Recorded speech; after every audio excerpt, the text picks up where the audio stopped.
Okay, we will recite this mantra 3 times together. And those who are absent this morning, for you, let me quickly explain what this is. In fact, the last 3 days, including today,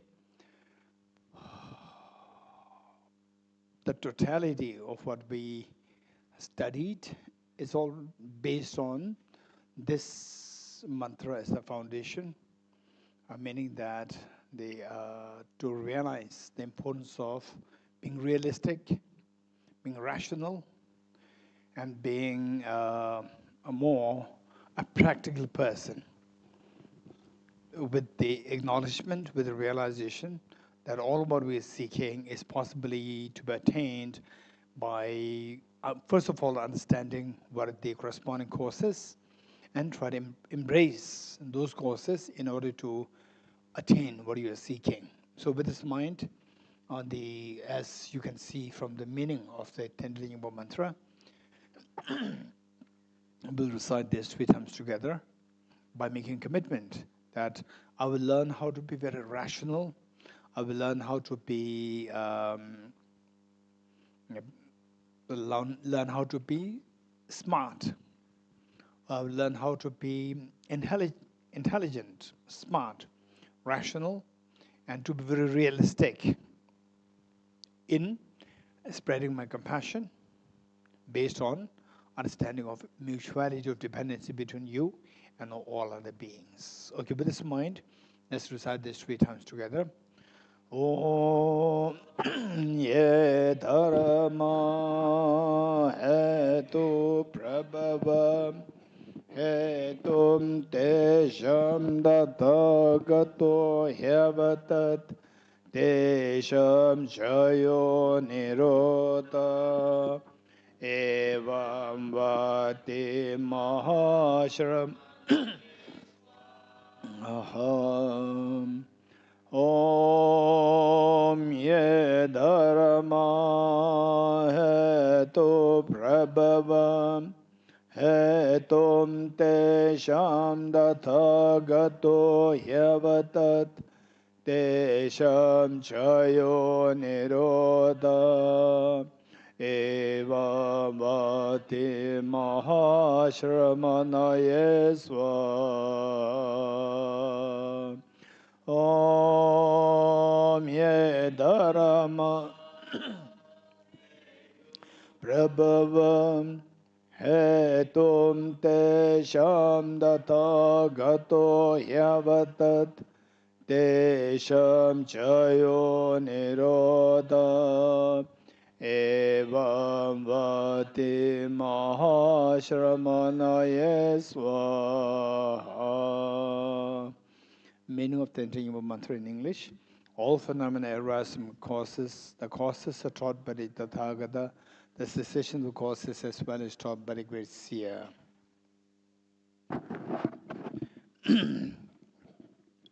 Okay. So here down the ground floor, we see the exhibition there by Regard. And you all know that this exhibition was curated made by Hedegaard. Raise hand. Yes, she did it. And is all about, so it's about how we can, yes, first of all, this is what was done.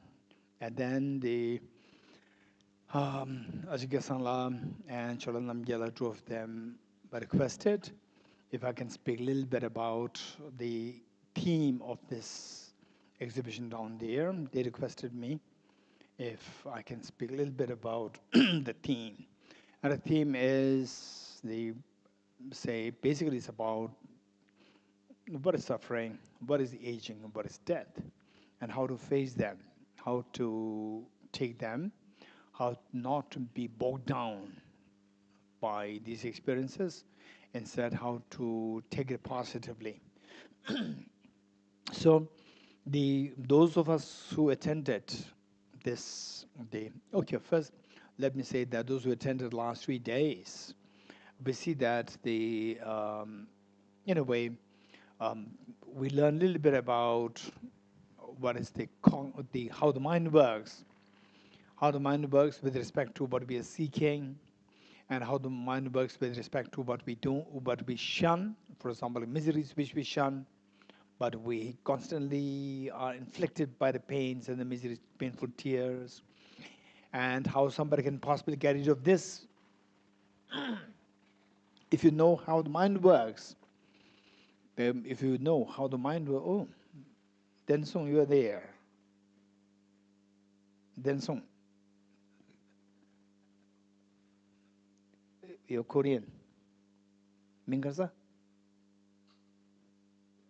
Kumsum? Yes, Kumsum. Yes. Okay. So yesterday we really enjoyed our time in the Gomsung's place. Beautiful place. Amazing, beautiful place. No one in a restaurant. Yes. Thank you so much. Okay.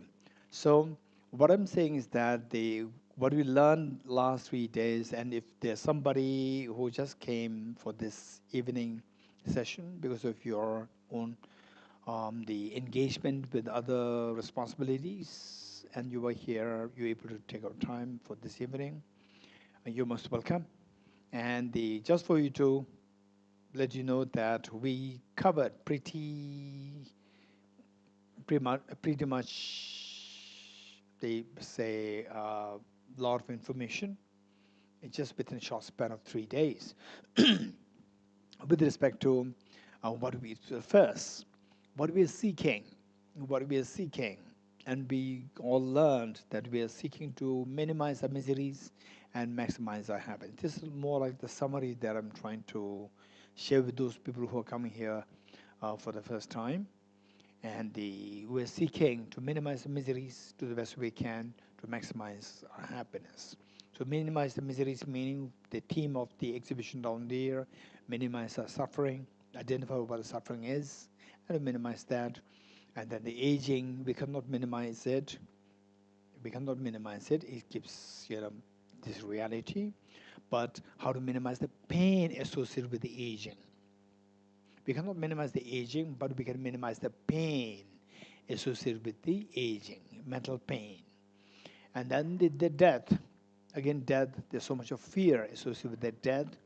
And we cannot stop the death, but we can minimize the pain associated with the death, and we can see, if you can really talk about the future birth, the future continuation of life in the future, how to stop the involuntary birth in samsara.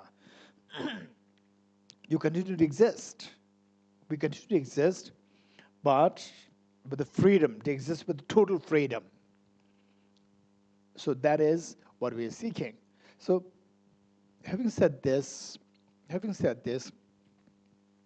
we said is that to really achieve our goal, to minimize the pains, to stop the painful tears, and on the other hand, to expand the ease within the mind, is all about your mental state.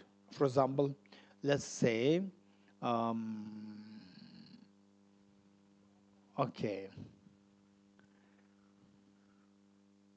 say cold, 10 degrees centigrade. Is it cold? Is it not beautiful, or is beautiful? 10 degrees centigrade. Beautiful or not beautiful? Tell me. Beautiful. Not beautiful, in a sense. 10 degrees centigrade is not beautiful. Okay, Ajatashila, no, it's not beautiful. Jyotiji, no. Okay, why not? It's too cold. It's too cold. It's too cold. Okay, for some it's beautiful. For some it's not beautiful. External is the same. But experience-wise, there are two contrasting experiences coming. One feels unease. One feels ease. Where lies the difference? Externally, it's just the same. But there's a difference there. If there's a difference, where lies the difference? External or internal? Internal. So internal, it doesn't mean your thinking. It can be your bodily compositions. It can be your how your body is, the how the body is used to. If your body is used to Chennai temperature, if your body is used to Oroville temperature, then 10 degrees centigrade is not really good. If your body is used to minus 20 degrees centigrade in Russia, 10 degrees centigrade is so beautiful. You're getting it?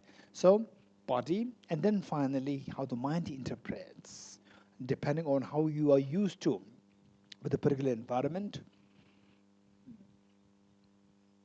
Canada, 10 degrees centigrade, beautiful. Yes, here. No, it's not. No, 10 degrees is good. But you are not in France for too long.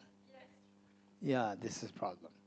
Although she's French, but not so much in, so last 1-2 years in India.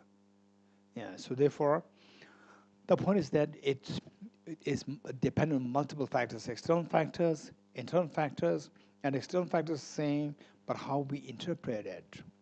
How we interpret it.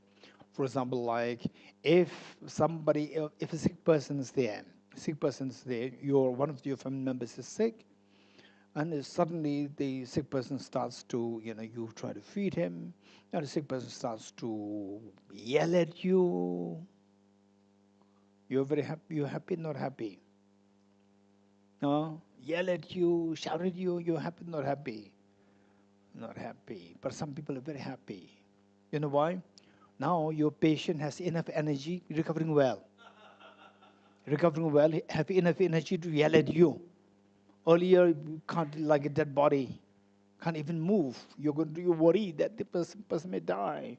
Now have enough energy is recovered to yell at you, which means that, wow, you are recovering so well. Thank you. Thank you that you are telling me that I'm recovering because I have enough energy to yell at you. So this is how you take it. You're getting it? You take it very personally. It depends on your intelligence plus your affection. If the affection is so profound and a little bit of intelligence, wow, now my brother, my sister is recovering, has enough energy. You're getting it? Enough energy. Whereas if you take it very personally, you don't have any sense of gratitude. I've been serving you for all the many months. And now, finally, because of me, you're recovering, and then now you're fighting with me. This one you're taking it. Another way of taking it is, thank you so much. You're recovering well. Now you have enough energy to fight with me. I'm so glad that you are recovering. I'm so glad. Thank you, God. Thank you, Buddha. Thank you, Lord Ram, whatever. Thank you, Jesus. Now he's recovering, she's recovering. Okay, so it's about how you take it. So having said this, last time, you remember about the compassion? Okay. I have to keep in mind many things. What I have to speak, and the audience who came from the first day, absent yesterday and today, audience who are today, now, absent yesterday and 2 days ago. So think of all these things and see how to speak. So with this in mind, so those of you who attended, I think, the yesterday morning and the 2 days, the first day, tell me with respect to the compassion, where did we leave, if you remember? With respect to cultivating universal compassion, where did we leave? You remember? Ashin, you remember?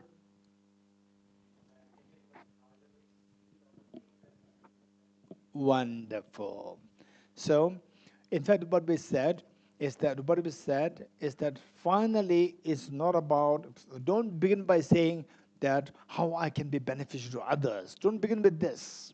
If you begin with this, you are very idealistic. Why you are very idealistic? It doesn't mean that, where is compassion? He's talking about the self.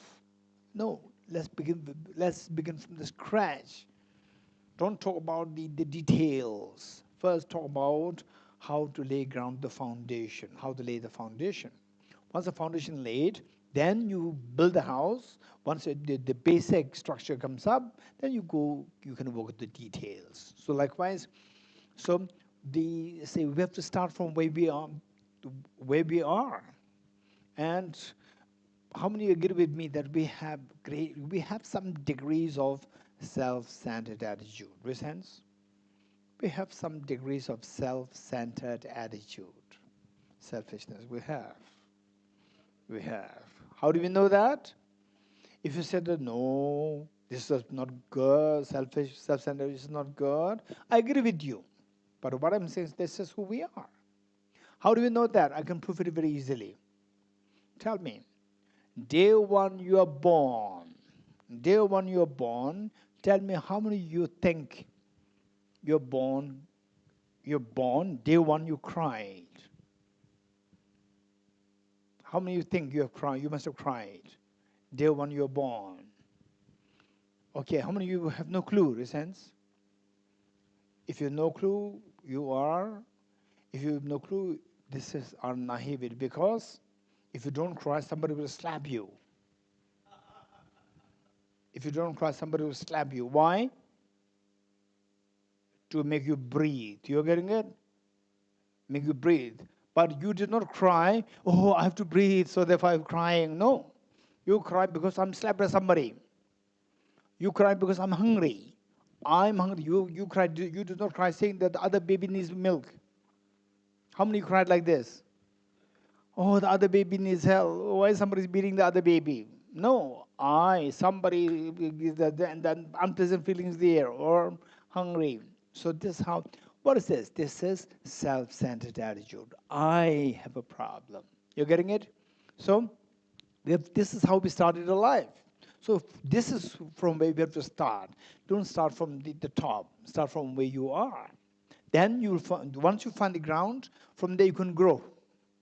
Okay, so having said this, as Ashwin said, that I don't want miseries, I want happiness. This is reality. Start from there. So with this, what we learn is that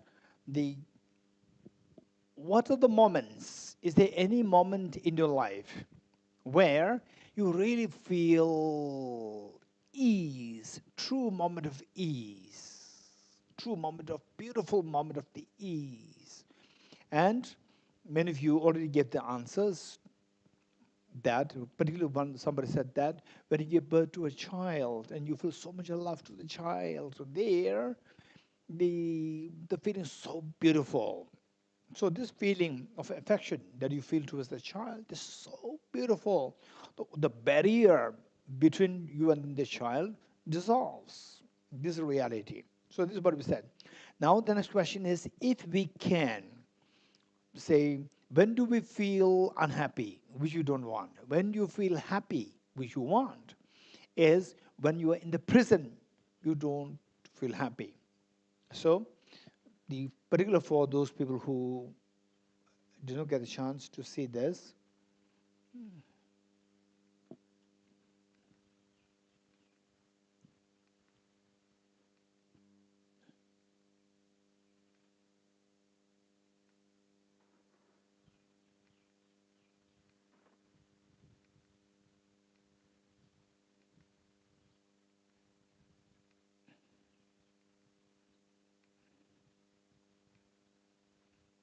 Okay, this is it.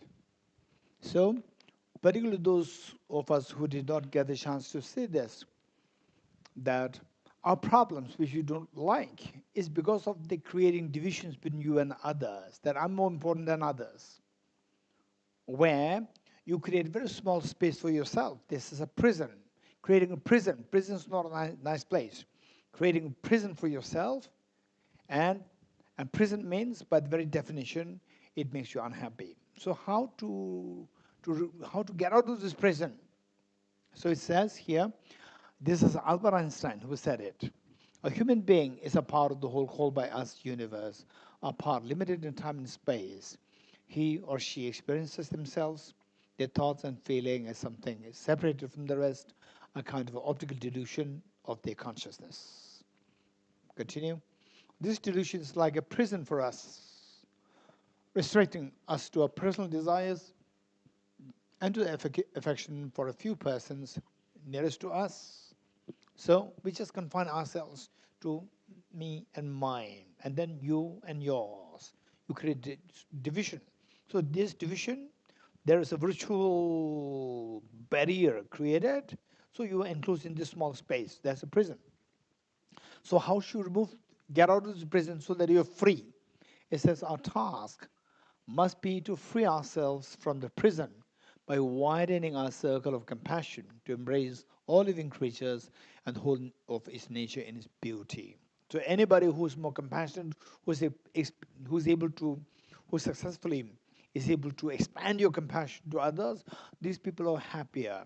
And those people who confine their compassion to only a small circle, these people are very unhappy. This is reality. And they added this as external factors. Okay, so with this in mind, what we learned is that one is to expand your compassion, and the ease expands, number one. Number two is to bring about a cognitive transformation of your mind to see everything like a dream. So there's a purely cognitive awareness to know that everything is like a dream. And then just when you discover the dream as dream goes as a dream, the fear dissolves. That happens when? When does it happen? To see dream goes as dream. When you wake up, the fear of the dream dissolves. The moment you discover that, it was dream. So likewise, to discover that everything is like a dream, cognitively you become fearless. This is the most fearless mind that possibly exists in the universe. To discover everything like a dream. This is one part. The second part is that where your compassion expands. Again, compassion expands. This mind is the most beautiful mind in the universe. What is beauty? You see something very beautiful, it makes your mind to move. For example, like how many of you, when you see the sunset is so beautiful, resents? Okay, or when you see like somebody who is crazy after English, Shakespeare in English, you read the Shakespeare in English, it makes you something to move inside. You feel it. Makes sense? Okay, not much, only one or two. Okay, and then in some cases, Mozart, music, any music, which is your favorite, it makes some way inside, it moves. You feel it, you know sense? Yes, there's more. Okay, so what I'm saying is that this compassion, if you can really expand it, is so beautiful. How the mother feels to the child, to the children, is so beautiful feeling. How the child feels when the child, a boarding school child, in a boarding school, and after 6 months or 7 months or 1 year, and then you meet the mother for the first time after all these many months, a little child. Every cell relaxes. Every cell relaxes. Okay, what is this? Reflection stops? That's smart. That's amazing. Is it better? Okay. So our dean should move this side more. Yes, and then maybe Pushkarji, you do one thing. You can push this table in front.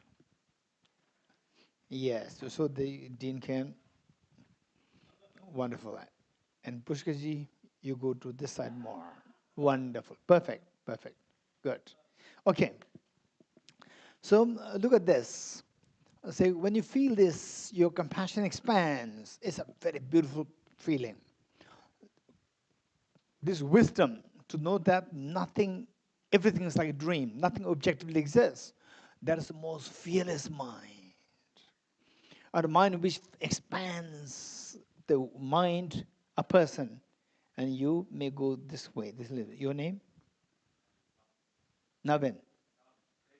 David. David, you move a little to the side. Yes. Perfect. Yes. It's for my personal gain, not for you. Personal gain is I see that you're not distracted. Because you're in the light, your mind is after the light. Yes, okay. So, with this, what I'm saying is that the wisdom to know that everything is like a dream, cognitively, your mind becomes so fearless. And in the universe, this mind which sees that everything is like a dream, this is the most fearless mind that exists in the universe. And how many of you want to become fearless? Raise hands. Yes, if you truly, truly want to become fearless, you have to learn how to see everything like a dream. If nothing is objective there, the fear of the ghost, fear of the dream ghost stops when you come to realize that the dream ghost is a dream, it's not real. The fear dissolves. So that's one part. And how many of you want to feel the most beautiful feeling within you? Raise hands. Somebody who likes to feel the most beautiful feeling, to get the most beautiful feeling. Yes, if you want to do that, expand your compassion. If compassion expands, the beautiful feeling is amazing. So this universal compassion, compassion which feels to all the beings, this is the most beautiful mind in the universe. You don't need any proof. Cultivate it and you'll feel it.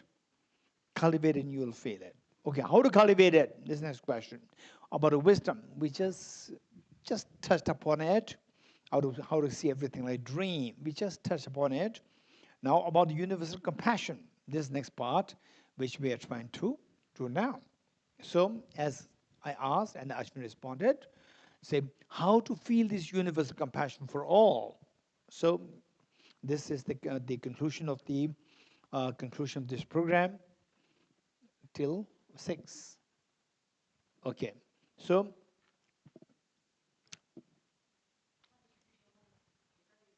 okay.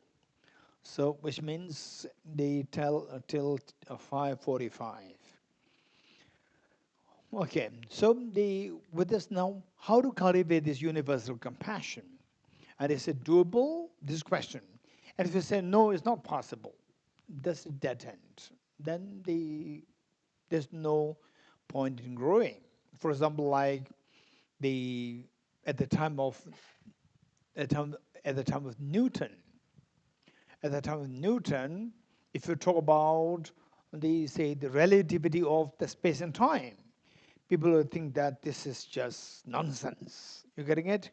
Because for Newton, time is fixed. Time is fixed. Time is absolute. It's not relative. But then it is there's a whole what do you call it? The paradigm shift in physics. Paradigm shift to the to the quantum mechanics and relativity theory. Relativity theory where Albert Einstein said that it's not only space, even time is also not absolute, it's relative. Even time is relative. So there is a whole paradigm shift in physics, which was totally unexpected at the time of Newton. So likewise, say, if you say that, yes, why not? It can be possible. Only when you say it can be possible, then people will ask you, how is it possible? When you say, how is it possible, you will think. When you think, your cognitive awareness increases, your cognitive potential increases. So the question is, how to build this universal compassion? And then we further discussed that we've learned from by way of example.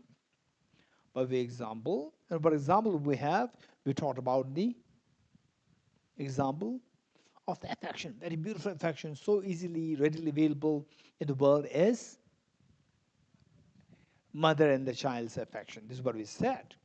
And then from there, we said that mother's love towards the child and child's love towards the mother, the day when the child is born, child does not feel that affection to the mother. And within the span of 2 years, 1 year, 2 years, 3 years time, the child develops a very strong, intense affection to the mother. So this was what we said. And okay, Gomsun, either you go this side.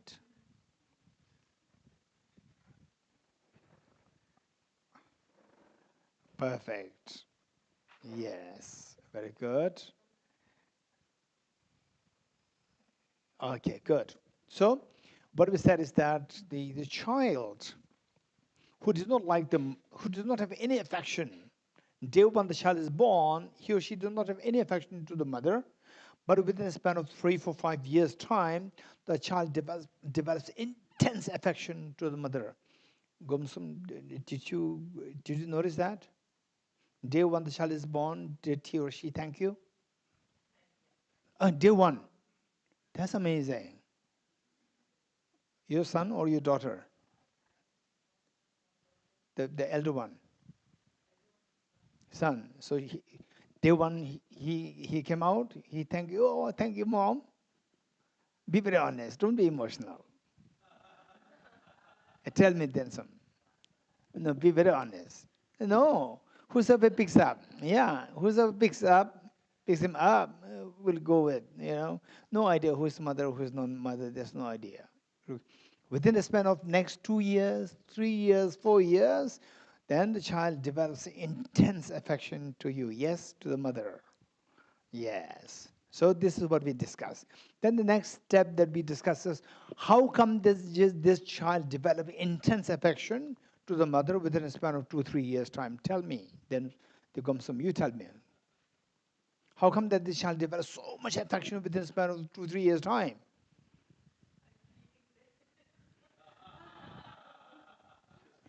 Huh?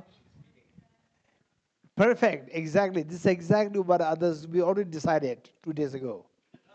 We already decided. You were getting it. We already discussed this for newcomers. This is, but the mothers they have the experience because the child sees the mother as a source of benefit. So where you see the child, where you see somebody as a source of benefit, your mind goes closer towards that person. For example, what happens? I'll show you one incident. I have a friend. I have a friend, and say I go to teach in one place, one center. So there, close to that center, there's one again institute. That is, the director of that institute is my friend, and whenever I go to the center, he comes to meet me, and he had a very young daughter, about 5 years old daughter, and whenever I come, he brings the daughter, and this little girl gets chocolate. So this little girl sees me as a chocolate man. Chocolate man. So whenever she knows that chocolate man is coming, she'll get chocolate. But she does not want to give the impression that she came here to beg for chocolate. She doesn't want to give the impression to other people that I came to beg chocolate from this chocolate man. So what she does is that her father and the little girl, two of them, came and as attendees, as participants of the teaching program. And during the break time, the father comes to meet me, greet me. And the little girl, 5 years old, she will not come to me. Because if she comes and I give her chocolate, people are watching. And she doesn't like that. Then she's like begging for chocolate. So what she does is that her father comes here and she's right at the door side. From the door, and people, they're busy having tea, chat. And then she would move there, move here, zigzag. Come closer, closer, closer. And I have to pretend as though like I'm not seeing him. If I said, hey, the moment I say, hey, everybody will, who's this hey? And she knows that it's her, and she'll run away. Because she doesn't want to give the impression that this man is actually giving chocolate. She doesn't want to give the impression. She wants the chocolate, but doesn't want to give credit. So, and then she moves like this, closer, closer. I have to pretend as though I'm not seeing him. I'm continue talking to the father. And then she comes too close. And then still I should pretend as though I should not I'm not seeing him. Then I put my hand in my bag to pick up the chocolate. And then she comes here and I give it to her as very low key. Give the chocolate, low key, and she's very happy. She moves again like this and then goes back. So every time I come, this little girl is pulled towards this man. Pulled towards this man. Why? She loves chocolate, and chocolate comes from this man. So she sees this man as a source of chocolate, source of benefit. Source of benefit. So in other words, what I'm saying is that where you see somebody as a source of benefit, your mind feels close to that. This feeling close means affection. I feel close to my mom. I feel close to my dad. I feel close to my sister, my brother. Feeling close means I feel affectionate. How many agree with me? In a sense. Okay. This is one way of cultivating affection. How this little child builds affection to the mother within a span of 3, 4, 5 years' time, seeing the mother as a source of benefit. Now the next question is that if I am to cultivate universal compassion, is it possible? So with this principle, how this child develops this affection, if I can see all the beings as a sources of benefit, if I can see that all the beings are sources of benefit, then my affection will flow to all the beings. If I can see the benefit, everybody as a source of benefit. So the answer is, okay, that makes sense. But it's not that I get benefit from everybody. I get benefit only from my near and dear ones. So I don't get benefit from my difficult people. Difficult people steal away my benefit. Forget about giving me. It steals my benefit. So how do I get benefit from this person? So the answer is that's the wrong way of looking at it. So there is a more smart way of looking at it, how you are getting the maximum benefit from everybody. How? How? This next question. So for this, okay, thus far, things are clear, raise hands. Thus far, things are clear. Now, what is not clear is how can I see that everybody is a source of benefit for me? This is the question. Raise hands. Good. So now look, this is very important. And how much this contemplation that I'm going to share with you, this is not my sharing. It's not my sharing. I'm sharing you, this is what I learned from the great teachers. Great teachers like Bodhisattva. Well, here we have the Bodhisattva Shantarakshita. By the way, these two, the Tangas were presented by His Holiness, both. It's amazing. So these two are both blessed by His Holiness the Dalai Lama and presented to the Tibetan pavilion. So precious. So this great teacher here, Bodhisattva Shantarakshita, this great teacher, to the right side, right side of His Holiness, that painting, there's great Indian teacher, Bodhisattva Shantarakshita, 8th century AD. And these great teachers taught. There's another teacher by the name Acharya Bodhisattva Shantideva, 7th century AD. And then Nagarjuna, 1st century AD. These great teachers taught these, and this is what I'm sharing with you. Okay, so what's the question then? What's the question? What's the question? How what? What kind of benefit I get from all the beings? Okay, this question. So for this, the first, all the beings. I don't know all the beings. I even don't know all the Orvilians. Forget about all the beings. Animals, insects, the 8 billion humans. I don't know who they are.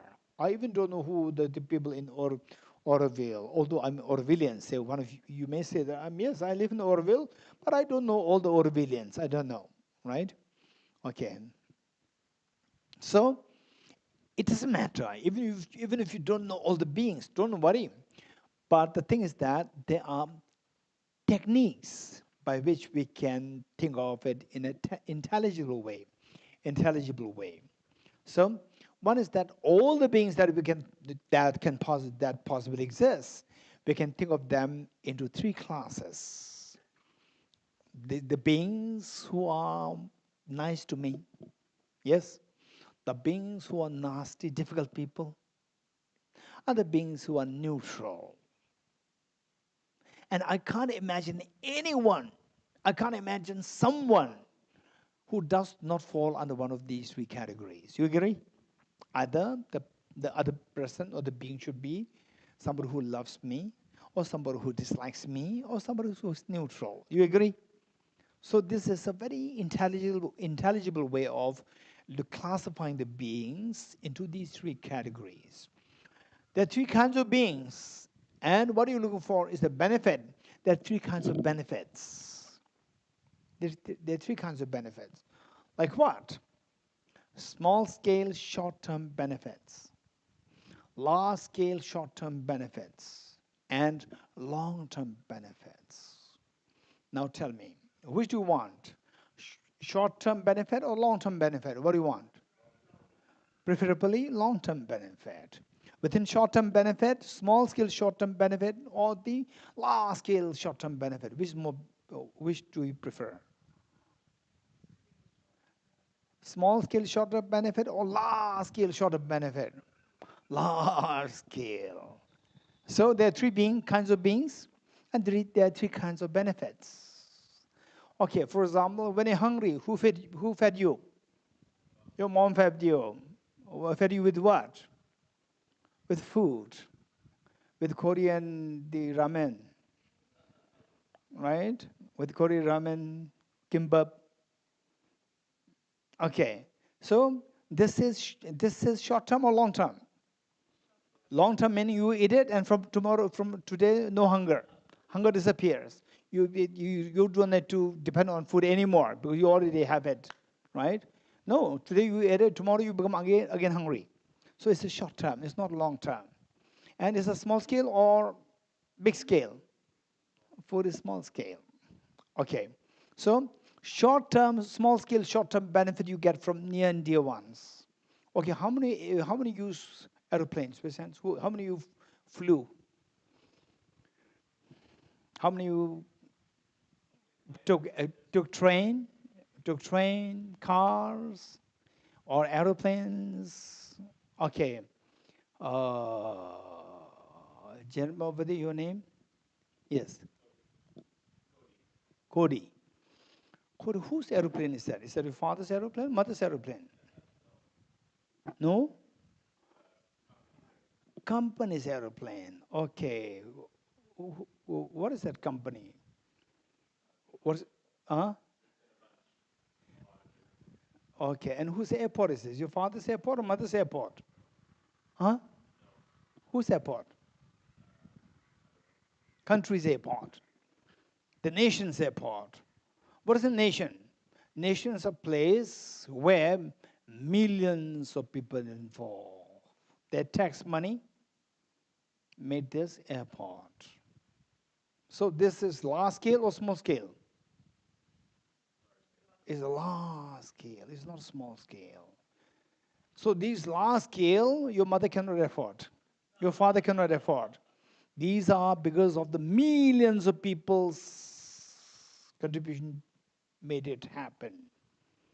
For example, how many you use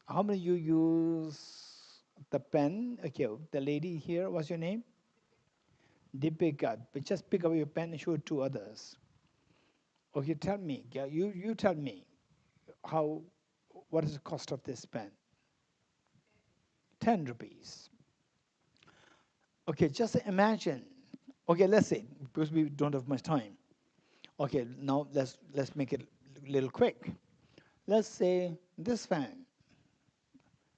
How costly is this fan, for example, let's say? Anyone? Roughly? Let's do 2,000 rupees. 2,000 rupees. Okay, 2,000 years ago, 5,000 years ago, kings, queens existed on the planet Earth. They did not have the privilege to use this fan. You agree? Yes, no. But the weather must be hot. Those days also very hot. And they were kings and queens, they want luxury.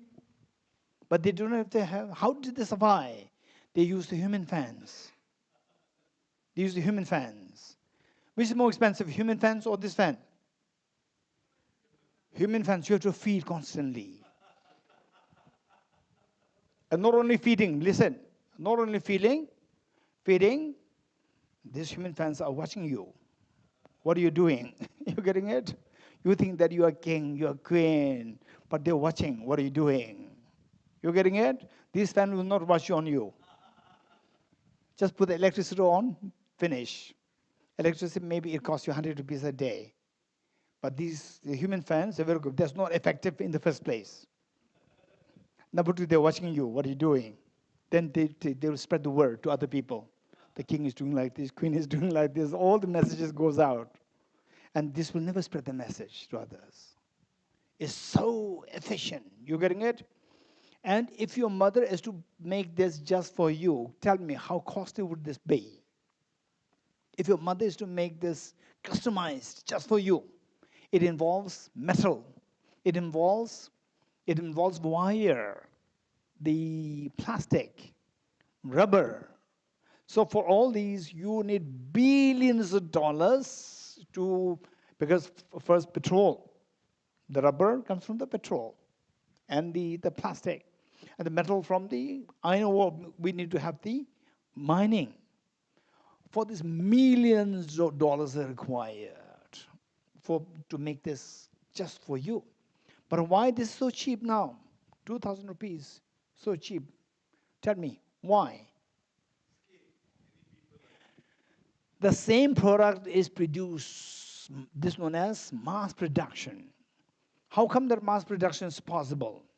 Because there are so many people buying the same product. There are so many people buying the same product, so therefore it becomes very cheap. Otherwise, it will cost minimum billions of dollars, which your mother cannot afford. But how come that it's now affordable to you? So cheap. It's because of millions of people, and there are thousands of people using the same product. Do you know these people? You don't know these people. Mass production, people who are buying the same product. You don't know these people. And these people are neutral beings, neutral people. Because neutral people that you're able to use this at such a cheap rate.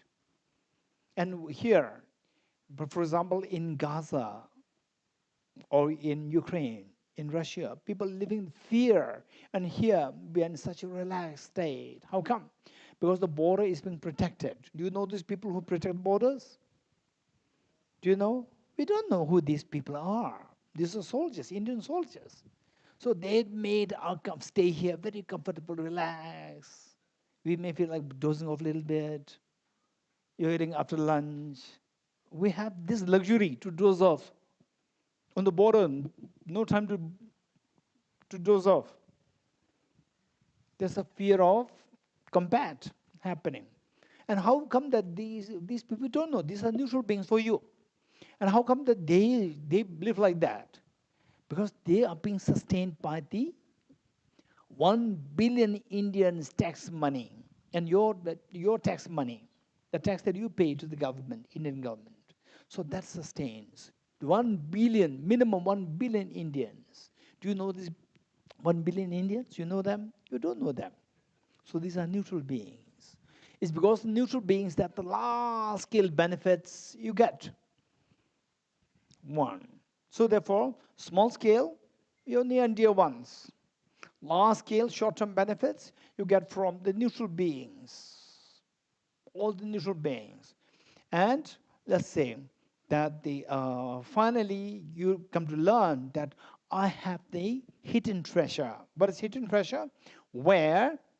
Hidden treasure, where all my painful tears stop and my happiness expands to infinity. I have that potential.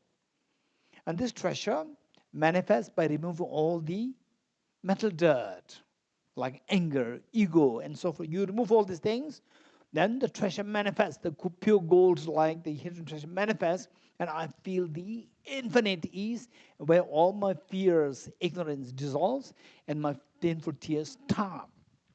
So, to identify, for example, which is more expensive, say gold purify the gold, gold mixed with the mud. Mixed with the mud. To remove the gross mud is easier, or remove the gold, when the gold is like what, 18 karat gold and 24 karat gold, which is more pure? 24 karat gold is more pure. So 18 karat gold, to make it pure to the extent of 24 karat gold, is more expensive, or to remove the solid mud is more expensive? First one is more expensive. You're getting it? First one is more expensive. So ordinary people cannot do that. It requires special technique. You agree? Okay. Now, likewise, our self-centered attitude and our ignorance, these two are blocking the goals like the hidden treasure within us. For us to feel the fearlessness and infinite happiness, these two, selfishness and ignorance, these two are blocking us. Now our job is to remove these. To remove these, we have to identify them. From the grossest to the subtlest, we have to identify them. If you identify only the gross one, you can remove the gross one, but you can't remove the subtle one. To remove the subtle one, you have to identify the subtle ones. You agree? You agree? To remove the subtle ones, you have to identify the subtle ones. If you cannot identify that, you cannot get rid of them. You agree? Good. Now let's say that you attend this retreat. Oh, universal compassion is so beautiful. You're getting it? It's so beautiful. So if you have the universal compassion, then everything becomes so easy. My life becomes so easy. My stress, anxiety removes. I'll give you one example. Say in your house, on the wall, if somebody sketches with a pencil, color pencil, just sketches like this, you feel angry or happy? Huh? No, I'm saying if somebody sketches, a neighbor comes with a pencil, then just like this, you're happy or disturbed? Very disturbed. You're getting it? One day, I was invited by a lady and her husband for a lunch to the house. The moment I entered, I saw the wall. And today I entered the dean's house. I saw a beautiful Buddha statue there. Beautiful. It's just very healing. And then that lady, I went inside. The moment I went in, I saw the wall. And on the wall, it's just pencil sketches. And I just felt, and I cannot say like this because I was a guest there. So I pretend as very diplomatically nice. Actually, it's not smiling. It's like, oh, no way. And the mother came, the lady came and said, Geshe La, this is my children's paintings. She was so proud. There's such a joy there. Whereas Geshe La feels irritated. So which is better? You feel joy is nice or irritated is nice? Joyful is better for you. Irritated, your immunity will go down. Joy, immunity will be increased. It's better. How come that this lady is feeling joyous and I feel irritated? Because the lady has a feeling of affection, love to the child. When the love is there, everything is beautiful. When the love is missing, nothing is beautiful. So this is it. So with this, learning about all these things, and then you go home. You go home, then your mother tells you, okay, my daughter, what did you learn today? Right? What did you learn today? Oh, we talked of the universal compassion. It's so beautiful. And usually they say, you go there and your mother says that, say, my daughter, you love a cup of tea. Usually, cup of tea. What cup of tea? No latte, no cappuccino, right? No cold coffee. Today is very different. Your mother says, cup of tea. Oh, mom, please sit down. What do you like to have? Mother could not believe. This is not my daughter. This is so beautiful. You're getting it? And wow, it's amazing. You look very different. You look so happy. What did you do? Oh, we studied universal compassion. Where? Tibetan Pavilion. Right? Universal compassion. Wow, that's amazing. I can see that in you, universal compassion. Right? And then the neighbor comes, and your mother thinks that you have become a universal compassion. And the neighbor comes, neighbor knocks at the door. Neighbor knocks at the door. Dr. Claude, here we have a chair. Claude, why not here? Come. Okay.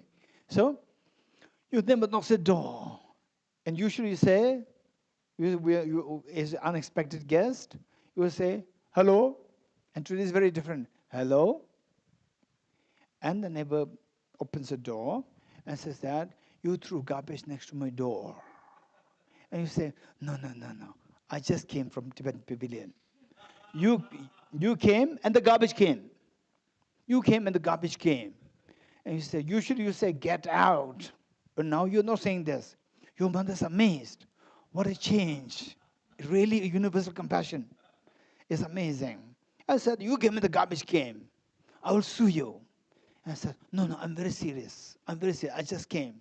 Yes, I know you came and the garbage came. I will sue you. And you said, now enough is enough.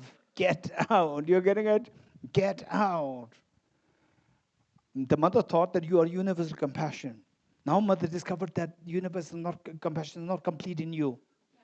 You're getting it? How many you go for annual medical checkup? Resents. Annual medical checkup. How many you go for annual medical checkup? What does it mean by annual medical checkup?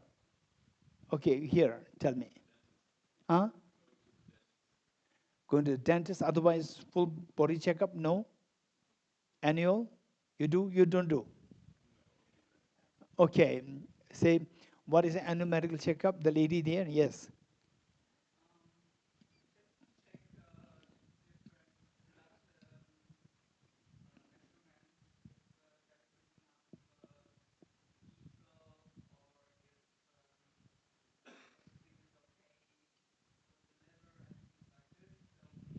So you're not, you don't know that you're okay?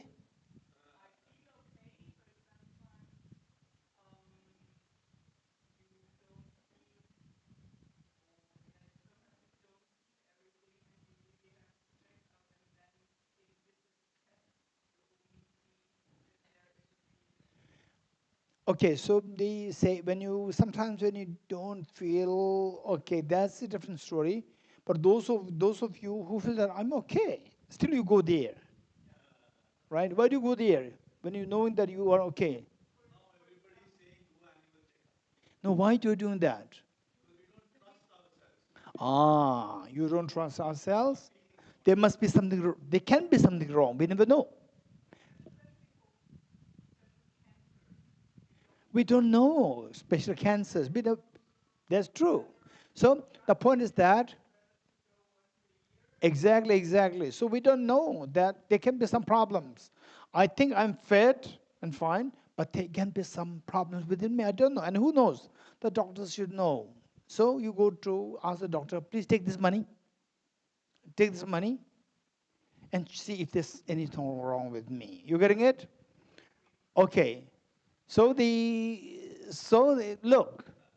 So your neighbor comes, and your neighbor says that you came and the garbage came. And you say, no, I just came. No, I'm serious. I'm serious. You came and the garbage came. And then what do you say? You say that enough is enough. Get out. Then you discover that there's anger inside. There's a selfishness inside. Still you don't manifest the universal compassion. You're getting it? Okay. So there, who helps you identify that you still have the mental problem? Your neighbor helps you identify that. And it's for free, as she said. It's for free. The neighbor doesn't charge you. The doctor charges you. You're getting it's for free. That's amazing. That's amazing.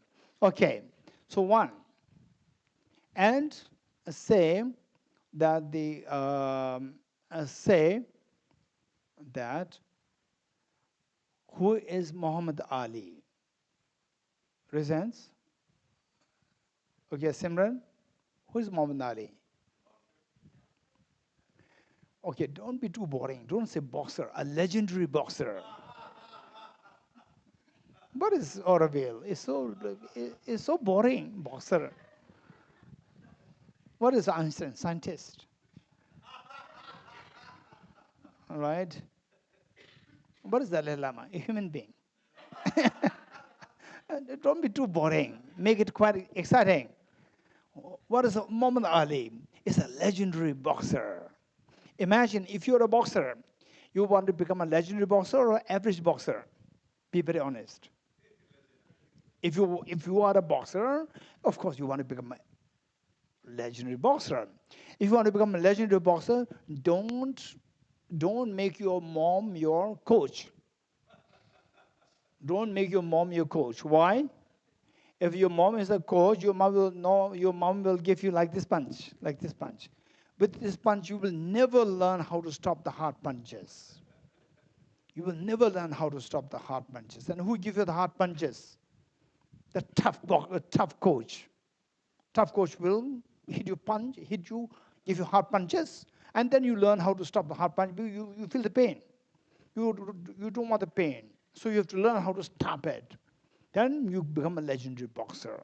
So therefore, these difficult people, near and dear ones, neutral beings, near and dear ones, they give you short-term, small-scale benefit. The neutral beings, they give you long-term, no, large-scale, short-term benefits. And the difficult people, they will help you identify your, they was tough coach. Give you tough times, and then you learn how to stop the punches, hard punches, and then you become a legendary boxer. So they will help you identify your very subtle mental problems, selfishness and self-grasping. So my mother thought that I'm a universal compassion. My neighbor told me that I'm not a universal compassion. I still have the anger.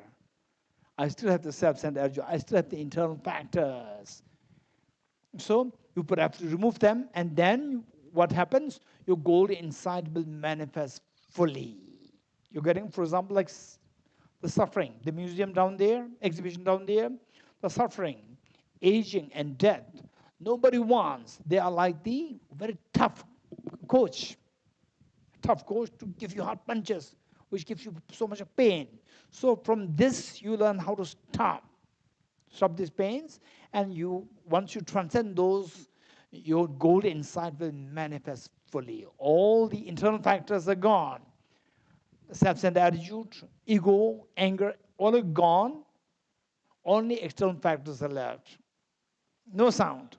Sound of the misery stops. That is when what you seek, what you've been seeking, fearlessness and infinite happiness, both are manifested in full form. You become fearless, and your ease expands to infinity. This is your ultimate goal. The moment you become one like that, then you become so courageous, no fear, fearless, to share this wisdom with all the other beings, to also help them also to attain what they're seeking, the way you attained, to feel the fearlessness and infinite happiness. Okay, so in conclusion, 2 lines. Be kind to yourself and be wisely kind to yourself. What is meant by being kind to yourself? Give yourself happiness and don't give miseries to yourself. Of course, I will never give miseries to myself. But after 10 years, today is 2026. After 10 years, 2036. 2036, you may be going through a very tough time in your life. And you remember, 10 years ago when I just visited in Orville, some Tibetan something, Tibet house or something, or Tibetan pavilion, or Tibet pavilion, something pavilion. I went there was somebody came who said that, be kind to yourself. Okay, now look, I'm going through very difficult times. I should be kind to myself. I should not suffer. And then you go to the pubs. Pubs, right? Meant to be kind to yourself. You go to the pubs, you remember the first line. You forgot the second line. First line says, be kind to yourself. And second line says, be wisely kind to yourself. This is not a wise approach to go to the pubs. You getting it? What is a wise approach? Is identify the causes of these miseries, causes of your tough times, and remove these causes, and the miseries will stop. This is a wise approach. You getting it? So the message is, finally, the message is, be kind to yourself means be happy. Don't put yourself into unnecessary problems. How? Try to increase your knowledge of understanding the mutuality of the dependency. Try to keep increasing the knowledge of the awareness that things are all mutually dependent. There's no independent existence. Everything's like dream. With this knowledge, you become fearless. Then next, expand your compassion. Keep expanding compassion. Keep loving. Be wisely compassionate, skillful compassion. Not just compassion, but skillful compassion. Try to expand your compassion. Keep expanding compassion skillfully by thinking about this technique which I shared with you, study more extensively. And then you see that as your compassion increases, your ease expands. You become fearless and your ease expands to infinity. This is what we all are seeking. This is the message for all of us. Okay, so with this, thank you, Ajikesala and the Chola Namgyala. Thank you so much. And we have our very dear friend, Dr. Claude RP. Dr. Claude RP here. Hey, Dr. Claude RP, yes, there. And the all my friends here, Jodhiji, and here Jackie, and Lohena, and Ashwin there, Jodhiji there, and then now you're all my friends. You're all my friends, or I'm your friends. I'm your friend. Okay, so thank you so much. And now, any questions?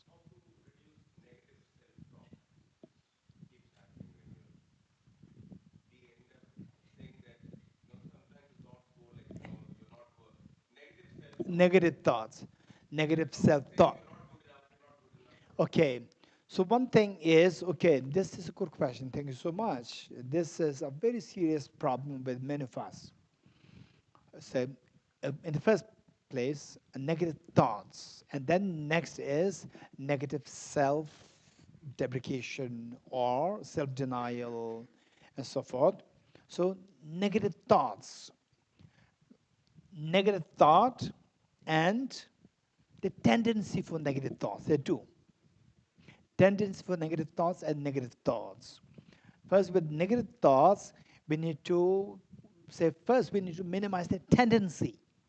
Tendency, I'm not good. So you see this, and this light affects me, and the people are not. I'm affected. Why I'm so hopeless person? And then the people are all staring at me. Why nobody's staring at other people? They're all staring at me. Why I'm right? If you're not staring at me, the people are all giving attention to him, not to me. Why? If there's staring at me, there's a problem. Not staring at me, why people not giving attention to me? So look, everything you interpret that as negative.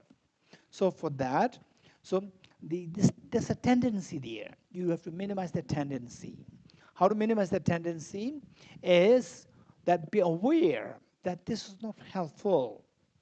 This negative, the thought of the self-denial and so forth, this is not helpful. Think about it, and I will not do it. I will not harm myself. I will not harm myself. This negative thought, repetitive negative thought, is not helping me. So you have to give your conviction, and then when negative thoughts, again, it will repeat. Simply by saying that I'll not do it, it'll happen. For example, like people who are the addicts, into addictions, alcoholism, and the drugs, and so forth. So they said, oh no, I'll not do it. But then again, next time you see the drugs, you see the alcohol, again you take it. So this is known as tendencies. Tendencies can overwhelm, can be very overwhelming. So the one thing is that staying away from the bad companions, people who tend to deprecate yourself all the time. Try to stay away from these people. Create a good environment. Number two is remove the tendency by making your conviction that I will not repeat it. Next time, okay, again you're trying to deprecate yourself. There's a self-denial happening. And then you say, no, no, no, I made a promise, I'll not do it. And when you say, I'll not do it, still there's an urge coming, urge to say it. So that you have to minimize. And then even if you said it, but the tone is much less. So next time, again, make this next commitment. So this is how we minimize the tendencies. Then with respect to the negative thoughts, self-denial, whatever, think of you have many good qualities. You have, of course, just as we have bad qualities, we also have good qualities. So where, okay, say when I'm in the group, I can sit nicely as others are sitting. I can also sit nicely as others are sitting. I can also sit the way others can do. I can also do the same thing as what others can do. Pleasant feeling, unpleasant feeling. Pleasant feeling. When you feel the pleasant feeling, you like this pleasant feeling. And this pleasant feeling is because of your good qualities. So you will start to feel yourself uplifted. When you feel negative thought about yourself, you push yourself down. You push yourself down, and you feel yourself very destructive, hopeless, and somebody who is totally hopeless. So where you see your good qualities, even small things, you rejoice. Rejoice. And there's always a line there. The line, when you shoot this line, cross the line, then it can become egoistic.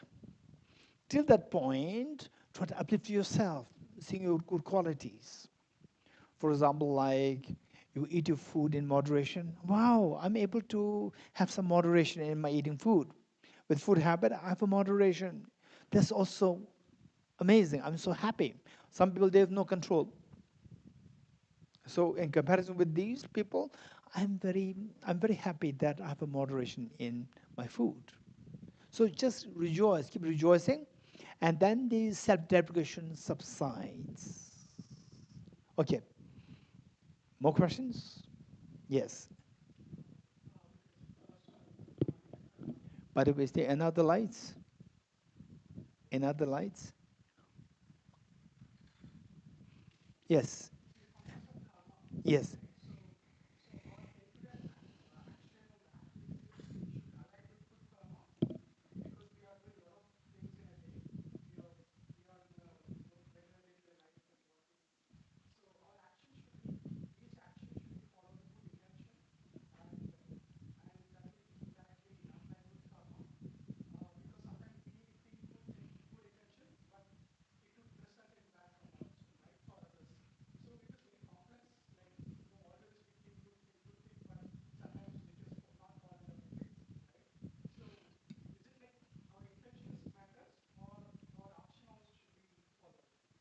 This is a very good question.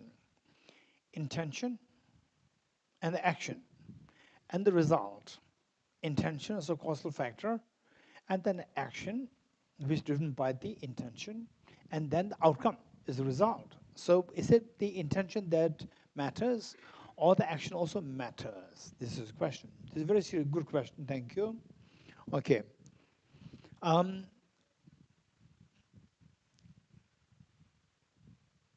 Okay, others, what do you think?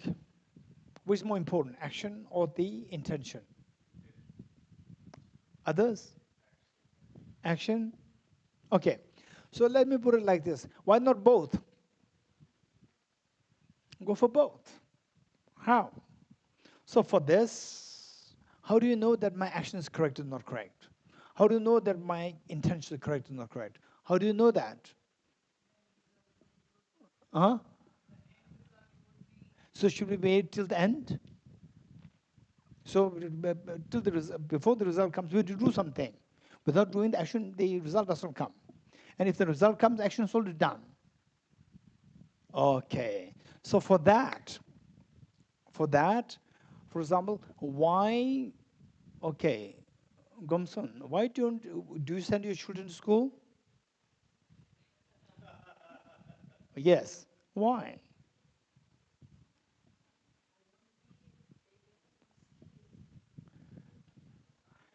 Skills to think properly, to set a proper motivation, to act properly, so that the result is good, their life is good. So therefore we send children to schools. So therefore we discussed 2 days ago, last 2 days we discussed correct information, complete information, systematic information. This is what we learned. You getting it? So therefore, correct information, complete information, systematic information with respect to what kind of motivation is required, with respect to how to act. Motivation is important, action is important. For these two, we require correct information, complete information, systematic information. So therefore, education is so important. So therefore, the Buddha emphasized so much on the need for the correct information, complete information, and systematic information. This is what we need to do. Good? More questions? Yes.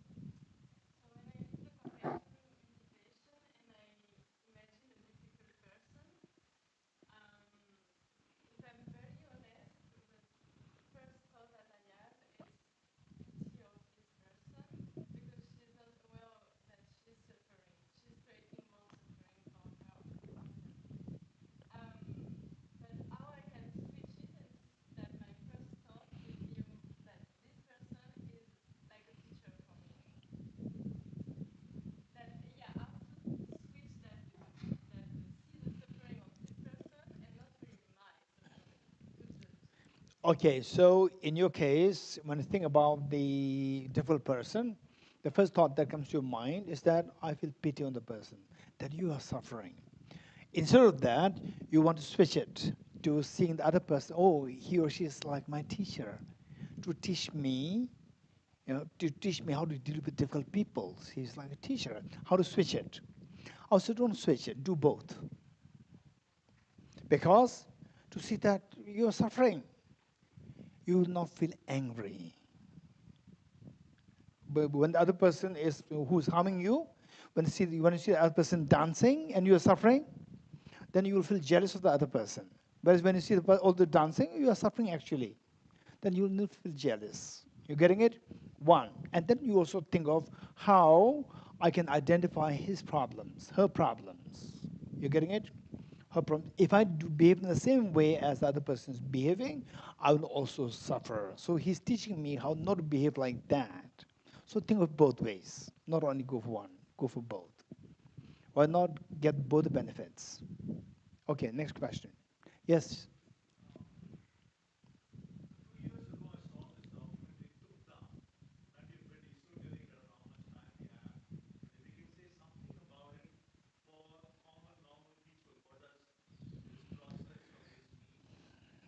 Okay, so basically, this movie, I think the person who made his name is Donat. Donat, yeah, Donat. This is his name. From, I think, Sweden or Finland. We are friends.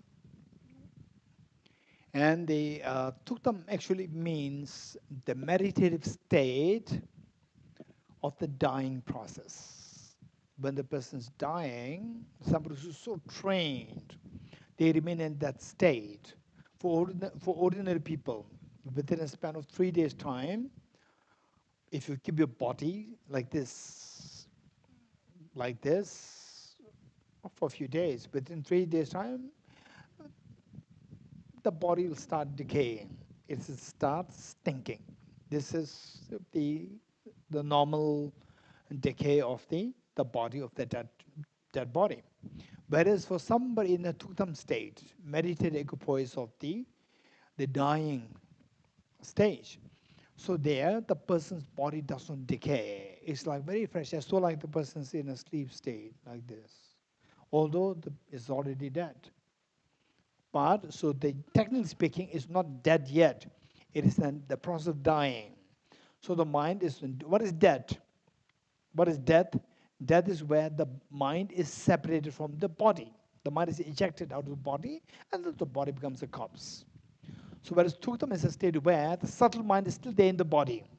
Because of this, the body does not, although the body does not operate as normal, thinking these things are not there, but the body does not decay because the mind still holds the body. So that is known as the Tuktam. So that is a meditative state. Now, see, there are trainings whereby your mind can be voluntarily, either you remain in this body or you can eject it voluntarily. So there are some trainings there. And to give you the first one, this is where your body, the gross mind stops and subtle mind still manifests. That is known as Tuktam, or the meditative state of the dying process. Then there is the associated with this is what is known as the ejecting your consciousness, your mind, at your free will. At your free will. This is another phenomenon associated with this. So just let me share with you one anecdote. At the time of 11th century. 11th century in Tibet, it was very popular, this process of ejecting your consciousness voluntarily. There was one Indian yogi, Indian Buddhist yogi, and he was going towards Tibet. And it is said that he had extremely appealing, handsome body. And on the way, while going to Tibet, so still in India, so on the way, he saw a huge dead body of a huge elephant. So because this was blocking the main road, so what he did was that he ejected his mind out of his body and then entered into the elephant's body, and the elephant started moving to remove the body to somewhere. So while he was doing that, there was another yogi who had such undesirable, physical, ugly appearance. So he also had the same power to eject the consciousness. So he saw, seeing this beautiful body, this other yogi ejected his consciousness out of his body and entered into this dead body and left the ugly body and stole the beautiful body. And the first yogi, coming back, he did not have his body to enter into. The body left was a very ugly body. So no choice other than to enter into this. So he entered. So when he came to Tibet, his body was so ugly. Okay. Any more questions? Okay, no questions. Okay, we stop here. Then we will end with Rajiv, this mantra. We'll recite this mantra 3 times as an auspicious the conclusion. And then yes, they are the presents from Tibetan Pavilion and some bracelets for all of you from Tibet House and Tibetan Pavilion together. We have small gift for each one of you. Yes.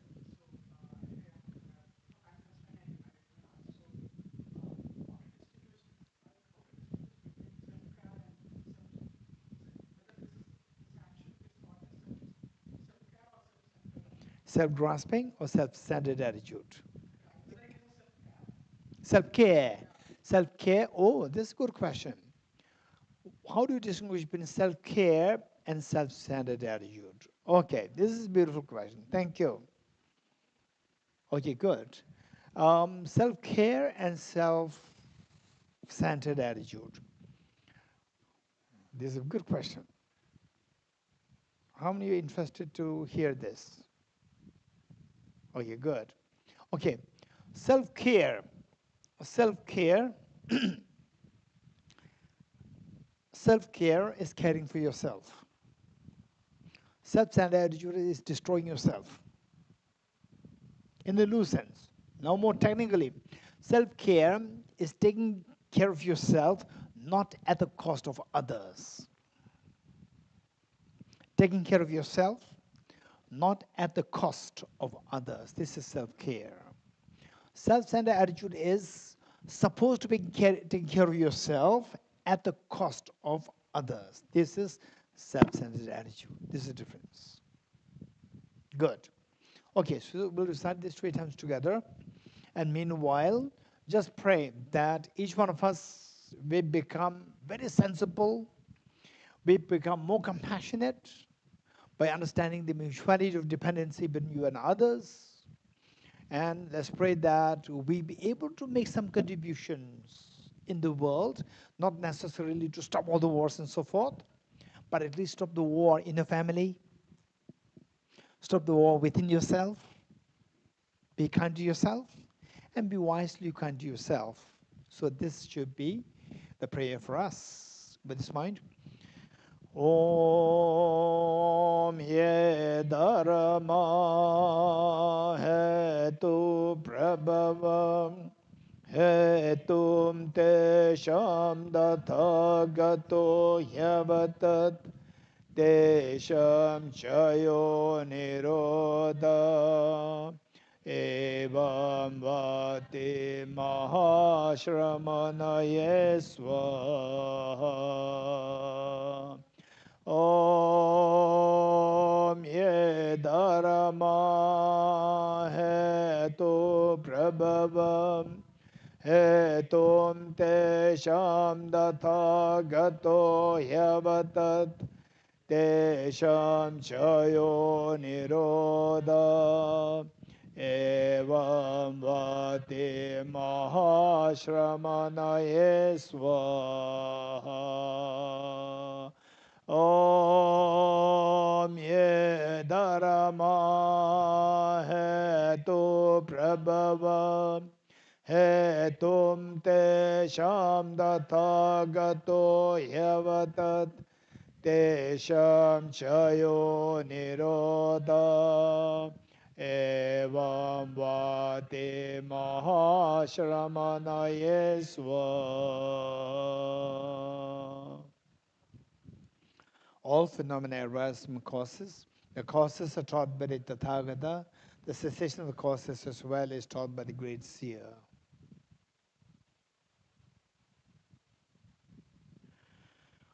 Okay, thank you, Ajika Sanla and Chola Namgyala. Thank you for organizing this program. And meanwhile, you all know that the Tibetan pavilion are very different.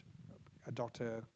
De Claude RP, he took the whole initiative.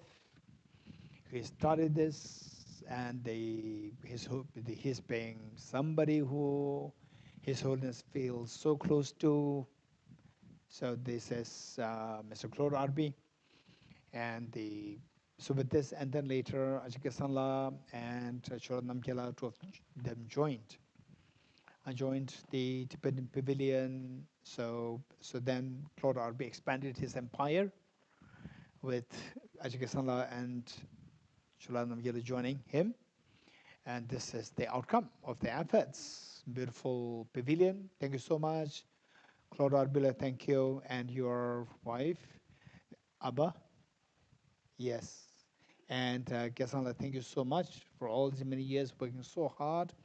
And how you attract people, I can see that that sometimes very strict, sometimes very relaxed. There's amazing skill, and Chola Namgyala's extremely compassionate, loving, and the efficiency in making things happen. This is all amazing. And also we have Rajiv, and very Rajiv, yes, Rajiv or Rajiv. Rajiv. Okay. So Rajiv and Rajiv's friend over there. Huh? Swatish. Ratish. Rajiv and Ratish. Okay. So thank you. And all the participants, thank you so much.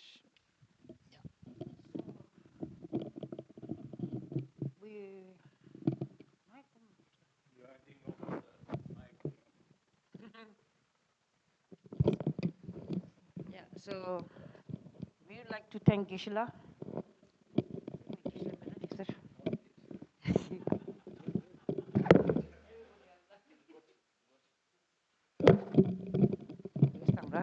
Hello. So yeah, we would like to thank Geshe La for coming to Oroville and giving us his precious time. And he's always, for me, a blessing to have you around. And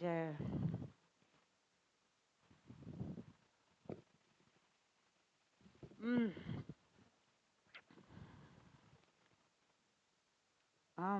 to have Geshe La in Oroville is like a great, great support for my own growth and for me being here 32 years. I set a home and Geshe La, we would love and would like to invite you again and again to have your blessings and to your precious teachings. Thank you so much, Geshe La. And I would like to also thank every one of you for being together for the last 3 days. It is also a precious moment for all of us, and it's our karma to be connected. And you are always welcome to stay connected. So I'd like to request. I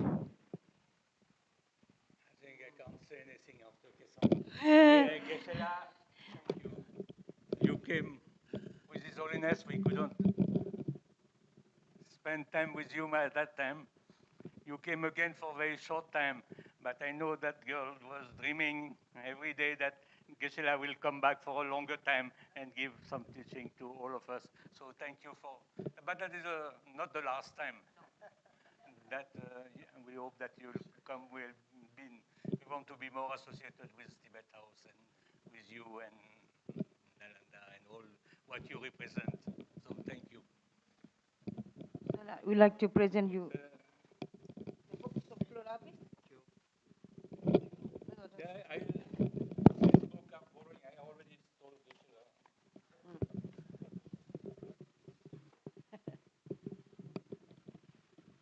So that's the 3 visits of His Holiness 73.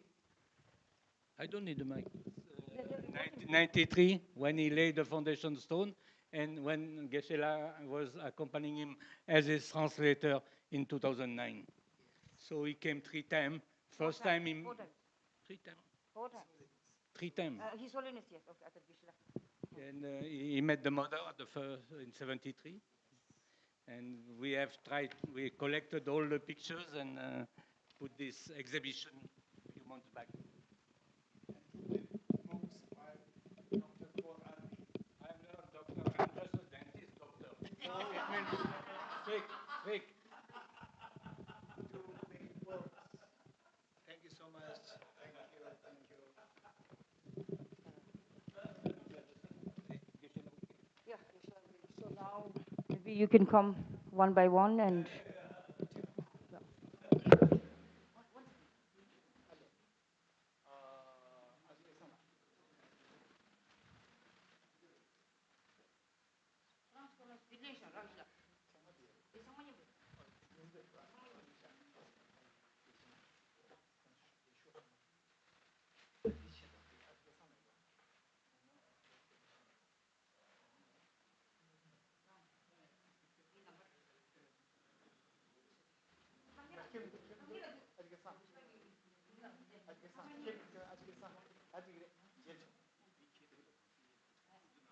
Okay, please come one by one. Oh, yeah. Okay, please come one by one. This is from Tibetan Pavilion and Tibet House.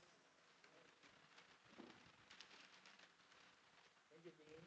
Dean, ma'am. Thank you.